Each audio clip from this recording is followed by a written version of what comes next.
So I'd like to share a tiny bit of my story and then bring forth my question.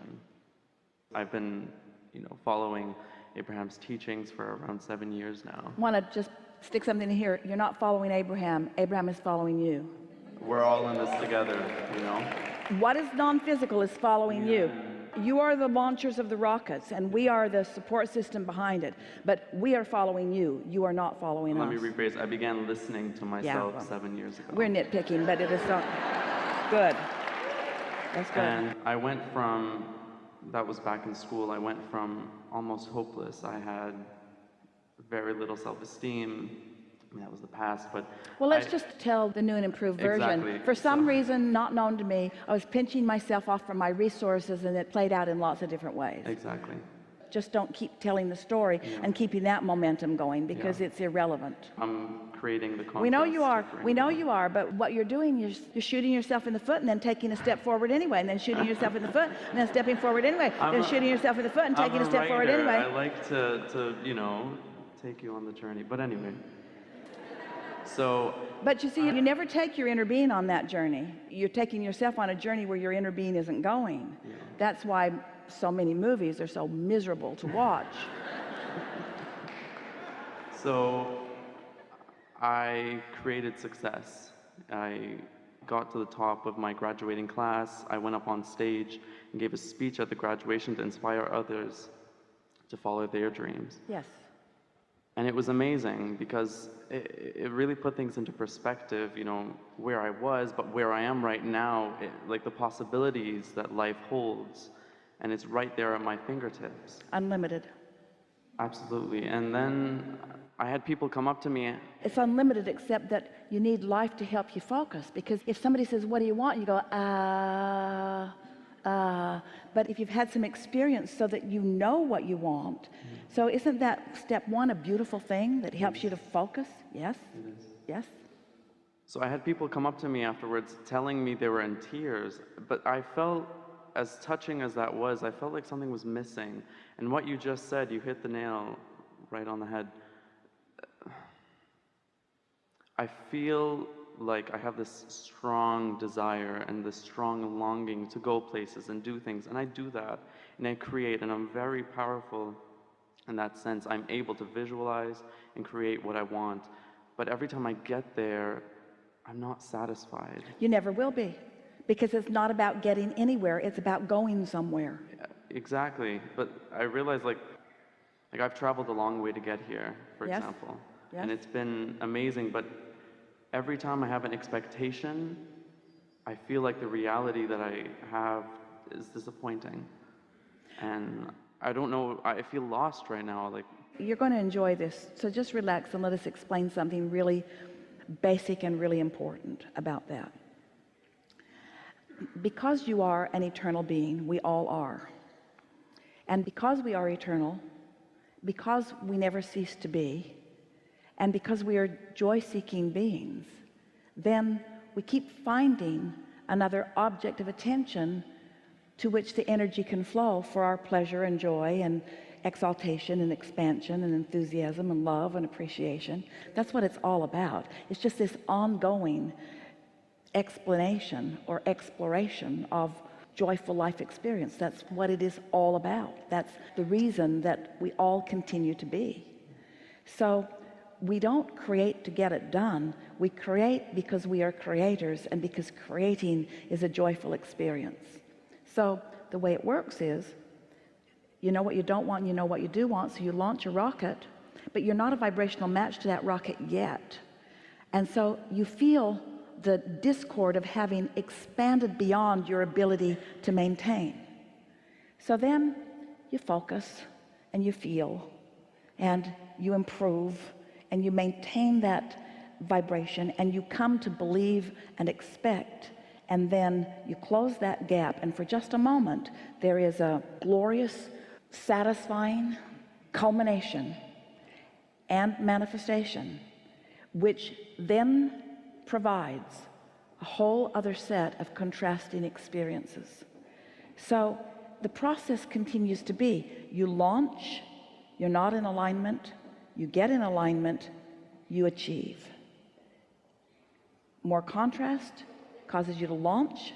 You're not in alignment. You get into alignment, and then you achieve. So when it registers to you that it's that sweet spot of closing that gap that it's all about, it's never about how much is created or what you're creating in comparison with anybody else. It's only about what you allow life to produce for you in terms of desire. We loved the previous conversation. What you allow life to produce for you in terms of desire, and then your willingness to line up with that. And we're not giving enough words to what happens when that alignment begins to happen, because the fulfillment that happens, just the fulfillment that happens when you come into vibrational harmony with your broader non-physical perspective, is a joyful thing. But when you sync up with that, and simultaneously then sync up with everything that that means, everything that's in that cake that we were talking about, that vortexual cake, and now you're opening all these new doors where ideas and impulses and rendezvous can come, what you begin to feel is your invincibility. What you begin to feel is your power and your cleverness and your clarity and your passion and your enthusiasm. And on top of all of that, you begin, not just begin, you feel completely your worthiness. And now you know you are a master of creation. Now you understand that there isn't anything that you cannot be or do or have. Now you know what it really means to be alive, to be non-physically focused in a physical body with the entire universe as it has evolved to this extent, cooperating with you for your creative pleasure and endeavor. Mastery of life experience, you see. And nothing else will do for you. Nothing else will do for you. And so once you start catching a whiff of that, once you are no longer comparing your skills with someone else, you got to go up on the stage, you were at the top of your class, you got to give a speech because you were compared with all of the others and you triumphed, and that's a wonderful thing. That comparison helps you to focus. We're not in any way discounting that. But comparatively speaking, the only point of comparison that ever really exists for you or anyone else is that relationship between what life has caused you to create and what you have in a disciplined way accomplished in terms of holding yourself in vibrational sync with that. And once you catch hold of that vision, and once you are able to feel your way into alignment, then the empowerment that happens to you and the enlightenment that occurs to you so far surpasses anything of a physical nature in terms of success. In other words, there's just not money enough to explain it. There are not contacts enough to explain it. It's a state of being that is natural to you. But you see, this is the thing we really want you to hear. It's not a state of being that's already been achieved that you're catching up with. It's a state of being that you have newly created that you are catching up with. And that's the difference. Can you hear that? You have created it. It's not something that someone else has created and is assigned to you. You're not climbing the rungs of a ladder. This is you getting up to speed with your expansion. And since life caused you to make the expansion, if you don't get up to speed, you don't feel good. And when you do get up to speed, we can't even find words to explain how good you feel.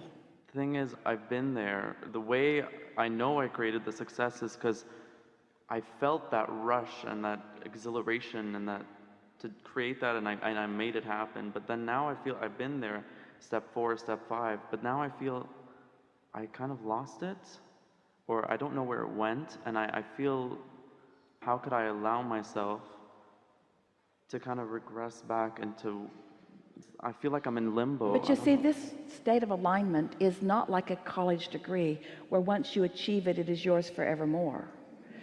Which is like, ugh, come on, like seriously, universe? Like, I really worked my ass off. It either is or it isn't in the moment, and that's a beautiful thing. Yeah. So you just feel for it and find it and feel for it and find it and feel for it and find it, and you wouldn't even be able to feel for it and find it if you were not in this state where you've felt for it and not found it. And so this step 5 is not beating up on yourself when you're not there, when you're not feeling it. But why did I start beating up on myself? Because I was there, how did I suddenly start beating up on myself? Because you weren't really there. You weren't really there. You weren't really there, because you were there enough to create the accolades. You were there enough to get the degree. You were there enough for this manifestation and this one and this one. But the big prize that you're reaching for is that consistent alignment. It's empowerment. It's that steady acknowledgement of who you are. It's the chronicness of it. It's the steadiness of it that you're reaching for, you see. The thing that we want you to hear, and we're going to take a segment of refreshment in 1 minute. The thing that we want you to hear, the thing that we know you will hear, the thing that you are able to hear, the thing that you are ready to hear, is that nothing has gone wrong. Nothing has gone wrong. Nothing has gone wrong. You have an intensity of desire for alignment more powerful than anyone, that would not be there if you were not chewing on this contrast that you're chewing on. So it's just a matter of going with the flow of the desire. Our friend said, where does desire come from? And we said, you create it through contrast.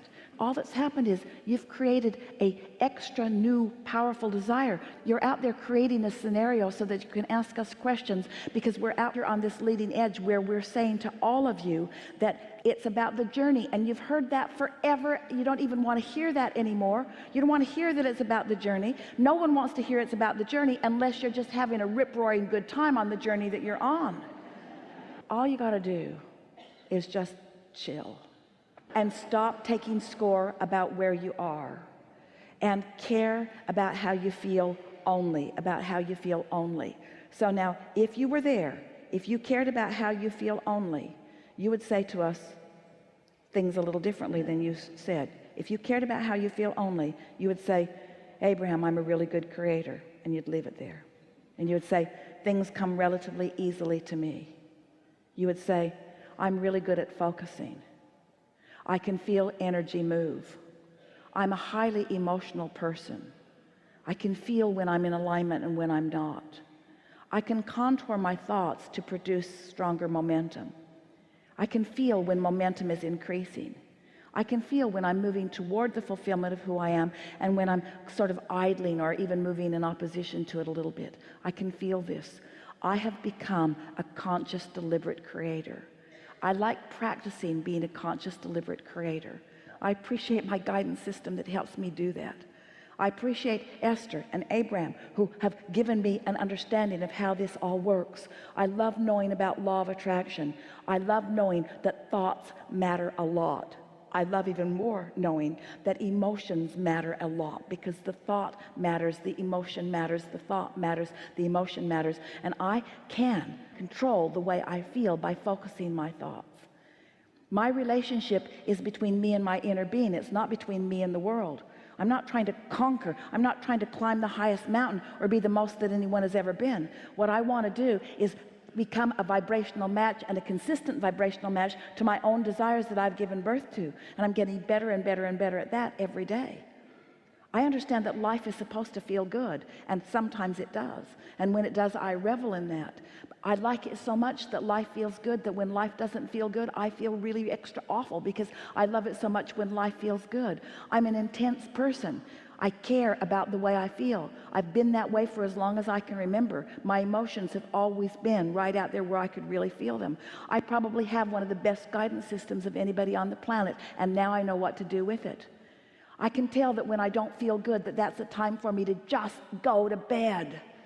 It's not the time for me to call somebody. It's not the time for me to try to work it out. It's not time for me to effort. When I don't feel good, I could just go to bed, just shut it down, just stop the emotion, because thoughts matter a lot. And when I wake up and I feel better, then I'll think some more. And when I start not feeling so good, then I'm going to distract myself. I'm going to focus my thoughts in the direction of what feels good, and I'm going to pay attention to how I feel. And when it stops feeling good, I'm going to stop flowing in that direction. I have the ability to do that. I know that because I have all kinds of awards and achievement. I know how to focus.